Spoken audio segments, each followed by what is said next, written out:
ಒಂದ್ ಗಂಟೆ ಬಿಡ್ಕೋಬೋದ ಕ್ಯಾಣ ಕ್ಯಾಗೆ ಹಿಂಗೆ ಮಾತಾಡ್ತಾರೆ ನಮ್ದಿಗೆ ಮನೆ ಮರದಿಗೆ ತಿಳ್ಕೊಂಡಿದ್ದಾರೆ ಯಾ ನಮ್ದು ಗಂಟೆಗೆ ಬುದ್ಕೊ ಬರ್ಬೇಕು ನಮ್ದು ಮೂಳಿಗೆ ಬಂದ್ಬಿಟ್ಟದೆ ಕೇನ ನಿನಗೆ ಯಾವ್ದು ಕತೆ ಗೊತ್ತು? ಮಹಾಭಾರತ ಗೊತ್ತು. ನಿನಗೆಂದಿಲ್ಲ ಮಹಾಭಾರತ ಕತೆ ಗೊತ್ತು? ಇವ್ರ ಟೀಮ್ ಒಳಗೆ ಕ್ಯಾಪ್ಟನ್ ಯಾರು? ಧರ್ಮುಂದು ರಾಯ. ಧರ್ಮರಾಯ. ಧರ್ಮರಾಯ ಅವ್ರದ್ದು ತಮ್ಮಗೆ ಇನ್ನೊಬ್ಬರಿಗೆ ಇರ್ತಾರೆ. ಯಾರು? ಭೀಮುಂದು ಅಣ್ಣ. ಮೂರನೇದು ಇರ್ತಾನ ಯಾರು? ಸಂಟ್ರದು ಪಾಂಡವ. ಸೆಂಟ್ರದು ಪಾಂಡವನ. ಅಚ್ಚ ಕ್ಯಾನ ಗೊತ್ತಾಗಕ್ಕೆ ಇಲ್ಲ, ಬಿಲ್ಗೆ ಹಿಡ್ಕೊಂಡು ಯುದ್ಧಕ್ಕೆ ಬರಕ್ಕಿಲ್ಲ. ಸೆಂಟ್ರದು ಪಾಂಡವ. ಏಯ್ ಮಧ್ಯಮ ಪಾಂಡವ ಕೆಲ. ಕ್ಯಾ ನಿಮ್ದು ಮಧ್ಯಮ ಪಾಂಡವ ಅಂತ ಕನ್ನಡದಲ್ಲಿ ಹೇಳ್ತಾರೆ, ಸೆಂಟ್ರದು ಪಾಂಡವ ಅಂತ ನಮ್ದು ಇಂಗ್ಲಿಷ್ ಒಳಗೆ ಹೇಳ್ತಾರೆ.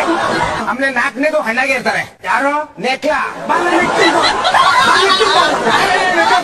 ನಮ್ದು ನೆಕ್ಕೋಗೆ ಮತ್ತೆ ಅದೇನ್ ನೆಚ್ಚು ಅಂದ್ರೆ ಇಲ್ಲ. ಹೆಸರಿಗೆ